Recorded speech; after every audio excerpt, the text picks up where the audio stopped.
Hello viewers, welcome to my channel Tollywood story explainer. তো তোমাদের সবাইকে রাঙামাটি তীরন্দাজের এক জমজমাট পর্বের রিভিউ নিয়ে আমি কিন্তু চলে এসেছি তোমাদের কাছে।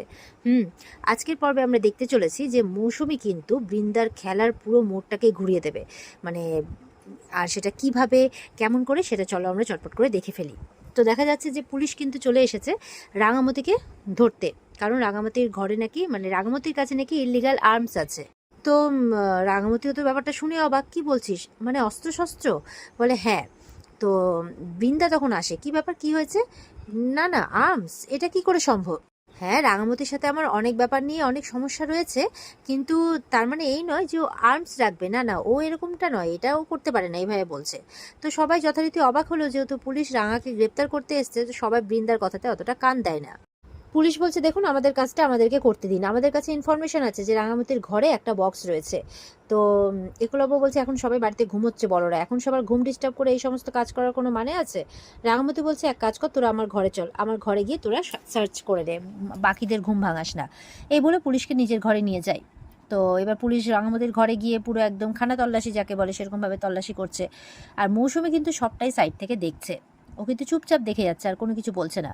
তো বৃন্দারাও গেছে, বৃন্দা আবারও বলছে, দেখুন আমি কিন্তু বারবার করে বলছি যে এটা হতেই পারে না, রাঙামতি আর্মস না না, এটা করতেও পারে না, এটা আমি আপনাকে গ্যারান্টি দিচ্ছি।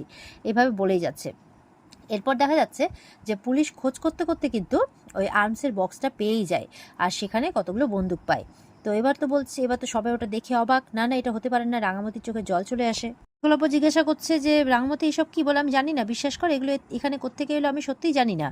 একলব্য বলছে, দেখুন ইন্সপেক্টর, রাঙামতি এমনটা করতে পারে না, নিশ্চয়ই ওকে কেউ ফাঁসানোর চেষ্টা করছে, কেউ ওর ঘরে ব্যাপারটা প্ল্যান করেছে। পুলিশ বলছে, এগুলো এখানে কে রেখেছে, কোথা থেকে এলো আমরা কোনো কিছু জানি না, তবে আমাদের ইনফরমেশন অনুযায়ী আমরা এগুলো আপনার ঘরে পেয়েছি, সুতরাং আমরা আপনাকে অ্যারেস্ট করতে বাধ্য, আমাদের কিছু করার নেই। তো রাঙাকে নিচে নিয়ে যাচ্ছে, রাঙার মেয়ে রাঙার দিকে তাকিয়ে আছে, রাঙার মেয়ের চোখে জল, মন খারাপ হয়ে গেছে, মাকে নিয়ে যাচ্ছে। তো মৌসুমী সবটাই দেখে, আর যখন ওরা বেরোচ্ছে তখন আড়াল হয়ে যায়। তো রাঙাকে নিচে নিয়ে গেছে। এবার রাঙাকে বলছে যে আপনি আজকে রাত্রে এখানেই থাকুন, আমরা কালকে সকালে আপনাকে নিয়ে যাব, আমার দুজন পুলিশ আর কি এখানে থাকবে, আপনাকে পাহারা দেবে, তাই বলছে। আর এই পাঞ্চালি টাঞ্চালি সবাই বলছে, না না এটা হতে পারে না, কোথাও একটা ভুল হচ্ছে, আপনি অফিসার আপনি একটু বোঝার চেষ্টা করুন, রাঙা এরকমটা নয়, নিশ্চয়ই ওর ঘরে কেউ প্ল্যান করেছে, এইভাবে বলেই যাচ্ছে। তখন পুলিশ বলছে, আমাদের কিছু করার নেই, আপনারা আপনাদের উকিলের সাথে কথা বলে নিতে পারেন। এবার যখন দুজন গার্ডকে রেখে পুলিশ চলে যাচ্ছে, তখন ওপর থেকে নেমে আসে মৌসুমী, বলছে দাঁড়ান। তো মৌসুমীকে দেখে সবাই অবাক, বৃন্দা বলছে, কী ব্যাপার মৌসুমী, তুমি ওপর থেকে নিচে নেমে এলে যে? তো মৌসুমী পুলিশকে বলছে যে রাঙাকে ছেড়ে দিন, ও কোনো কিছু করেনি। বলে মানেটা কি, আপনি কে? বলছে, আমি একলব্য বসুর স্ত্রী, তাই বলছে। তো আপনি ওকে ছেড়ে দিন, ও আর্মসগুলো রাখেনি। তো একলব্য বলছে, তাহলে কে রেখেছে? পুলিশ বলছে, দাঁড়ান দাঁড়ান, বলে আপনি এটা কিভাবে বলতে পারছেন, কে রেখেছে তাহলে এটা? বলছে, নিন, সবাই তাহলে নিজের চোখেই দেখে নিন যে কে এটা রেখেছে। তো বুমদের বলছে টিভিটা চালাতে। তো ওরা টিভিটা চালায়। এদিকে বৃন্দা ভাবছে, কী ব্যাপার, কী এমন দেখানোর চেষ্টা করছে মৌসুমী। বৃন্দা অবাক হয়ে গেছে। এবার টিভিটা চালিয়েছে, সবাই টিভিতে দেখে জাস্ট অবাক। মৌসুমী গতকালকে যে ভিডিওগুলো বানিয়ে রেখেছিল, যে বৃন্দা একদম নিচ থেকে দড়ি দিয়ে বক্সটা তুলছে, তারপর রাঙার ঘরে সেটা প্ল্যান করছে, সেই সমস্ত কিছু ভিডিওতে সবাই একদম দেখছে। একলব্য তো মাথা নাড়ছে, ওরা তো ভালো করে জানে যে বৃন্দার কারসাজিগুলো, ও অলরেডি এরকম কাজ আগেও করে এসেছে, তো ওদের কাছে নতুন কিছু নয়। তো যাই হোক, সবাই দেখে অবাক হয়ে যায়, বিশেষ করে তো অবাক হয় বৃন্দার সব থেকে কাছের যাকে হাত করে রেখেছিল, সে হচ্ছে রাঙামতির মেয়ে বিহু। তো সে তো একদম জাস্ট অবাক হয়ে যায়, আর বৃন্দা তো একদম ভয় পেয়ে যায়। সবার আগে তো বিহুই বলে ওঠে, ছি বড়জমা তুমি এইসব, বলে না না বিশ্বাস করো। তখন বড়জমার কোনো কথা না শুনে হাতটা ঝিটকা মেরে সরিয়ে দেয়, আর একদম দৌড়ে মৌসুমীর কাছে যায়। মৌসুমী, এটা তুমি ঠিক করলে না, তুমি কিন্তু খুব খারাপ কাজ করে দিলে, ভুলে যেও না আমি কিন্তু তোমাকে এই বাড়িতে বউ করে নিয়ে এসেছি। তখন বলছে, তুমি আমাকে এই বাড়িতে বউ করে নিয়ে আসোনি, আমি নিজে এটা চুজ করেছিলাম, আমি নিজেই ঠিক করেছিলাম যে আমি একলব্য বসুর স্ত্রী হয়ে আসব। একলব্য বলছে, মানেটা কি, কি বলছো তুমি? বলছে, হ্যাঁ, আমাকে এখানে একলব্য বসুর বউ করে পাঠানো হয়েছিল, আমি নিজের ইচ্ছেতেই এসেছিলাম। আর কে আমাকে পাঠিয়েছিল জিজ্ঞাসা করছে যে কে পাঠিয়েছিল, বলছে নিন নিজেরাই দেখে নিন। এবার আড়াল থেকে একজন বয়স্ক বুড়ির মতো একজন মানুষ চলে আসছে, একদম রাঙামতির মতো ড্রেস পোশাক পরে। সবাই দেখে অবাক, তিনি আর কেউ নন, তিনি হচ্ছে রাঙামতির মা। সবাই তো দেখে অবাক যে মৌসুমী তার কথাতে এখানে একলব্যের বউ হয়ে এসেছিল। তো রাঙা যখন তার মাকে দেখে, হঠাৎ করে যেন তার মাথাটা ব্যথা শুরু হয়ে যায়, হঠাৎ করে পিছনের স্মৃতিগুলো একটু একটু করে তার মনে পড়তে শুরু করে। রাঙামতি দৌড়ে যায় মায়ের কাছে, মায়ের গাল মুখ ছুঁয়ে দেখছে। ওর মা বলছে কি দেখছিস মানু? তাই বলছে। রাঙার কিন্তু খুব আবছা আবছা মনে পড়ছে ওর মায়ের সমস্ত কথাবার্তা, আগের সমস্ত স্মৃতিগুলো।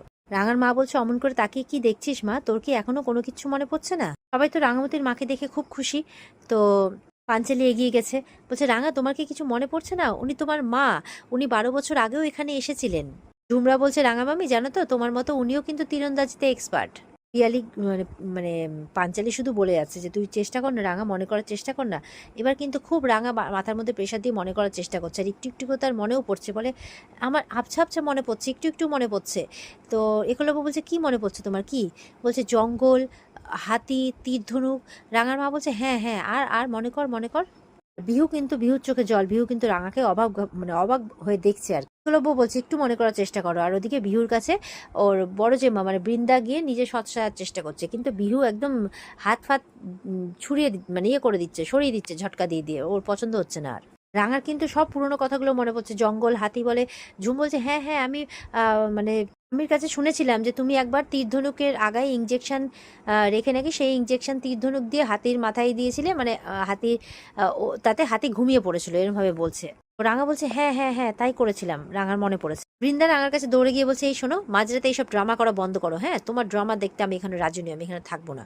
আর মৌসুমীকে বলছে তোমাকে তো আমি পরে দেখে নিচ্ছি ইন্সপেক্টর, যে ভিডিওটা আপনাকে দেখানো হলো সেই ভিডিওটা সত্যতা যাচাই করে তারপর আমার কাছে আসবেন, আমি যাচ্ছি। তো মৌসুমী বলছে দাঁড়াও, মানে রাঙা ফার্স্টে দাঁড় করিয়েছে যে কোথায় যাচ্ছিস তুই? বলে একদম আমাকে আটকানোর চেষ্টা করবে না। তো বৃন্দা বলছে আমি কৈফিয়ত দেবো নাকি কোথায় যাচ্ছি না যাচ্ছি? মৌসুমী বলছে আপাতত কৈফিয়ত পরে দেবে, আপাতত পুরো গল্পটা আগে শোনো। পুলিশও বলছে যে বৃন্দা দেবী আপনি কোথাও যেতে পারবেন না। এবার মানে মৌসুমী বলছে রাঙাকে নিয়ে এসে, রাঙা আমি হচ্ছে একজন ফরেস্ট রিসার্চার। তো ফরেস্টে রিসার্চ করতে গিয়ে আমার তোমার মায়ের সাথে মানে আম্মার সাথে পরিচয় হয়। তখন পাঞ্চালি বলছে তার মানে তুমি রাঙার মাকে আগে থেকে চেনো? বলে হে শুধু চিনিই না, জঙ্গল সম্পর্কে এত বড় শিক্ষিকা আমি আমার স্টুডেন্ট লাইফে দেখিনি। বলছে জঙ্গলের নারী নক্ষত্র আমাকে হাতে ধরে শিখিয়েছেন আম্মা, জঙ্গলে সবকিছু আমাকে হাতে ধরে শিখিয়েছেন আম্মা। রাঙামতি যখন নিখোঁজ হয়ে যায় তখন এই আম্মাই আমাকে এই বাড়িতে পাঠিয়েছিলেন, ওনার কথাতেই আমি রাজি হয়েছিলাম। আর সাথে উনি এটাও বলে দিয়েছিলেন যে বৃন্দা বসু কতটা মানে ভয়ানক আর কি, আর আমাকে আসতে গেলে ওর হাত ধরে এই বাড়িতে আসতে হবে। তো বিহুও কিন্তু কথাগুলো শুনে অবাক। রাঙার মা বলছে হ্যাঁ আমি খবর পেয়েছিলাম যে মানু নিখোঁজ হওয়ার পর এই বৃন্দা বসু আমার জামাইকে ভুল ওষুধ খাইয়ে তাকে মৃত্যুর মুখে ঠেলে দিচ্ছিল। আর এইসব কথা শুনে তো এক বৃন্দা তো ভয় পাই, সাথে বাড়ির সবাই অবাক হয়ে যায়, বিশেষ করে বিহু অবাক হয়ে যায়। তো এখানেই কিন্তু আপাতত আজকের পর্ব শেষ হয়ে যায়। তো ছিল নিশ্চয়ই পর্বটা তোমাদের সবার জন্য খুব জমজমাট। তো আগামী পর্বের রিভিউ তো আরও ভালো, মানে এর ফলটা কী হতে চলেছে, বৃন্দার সাথে কী হতে চলেছে, যাই হোক রাঙার আরও কিছু মনে পড়লো কিনা, এই সমস্ত কিছু আমরা আগামী দিনে দেখতে পাবো। তো অপেক্ষায় থাকবে সবাই আগামী দিনে রিভিউ পাওয়ার জন্য। আজকের রিভিউ ভালো লেগে থাকলে পর্বকে লাইক কমেন্ট করে জানাতে ভুলবে না, আর আমাদের সাথে জুড়ে থাকতে চ্যানেলকে সাবস্ক্রাইব করতে ভুলবে না। পর্বের বিস্তারিত দেখার জন্য অবশ্যই স্টার জলসার পর্দা রয়েছে। আর ভালো থেকো সবাই, টাটা।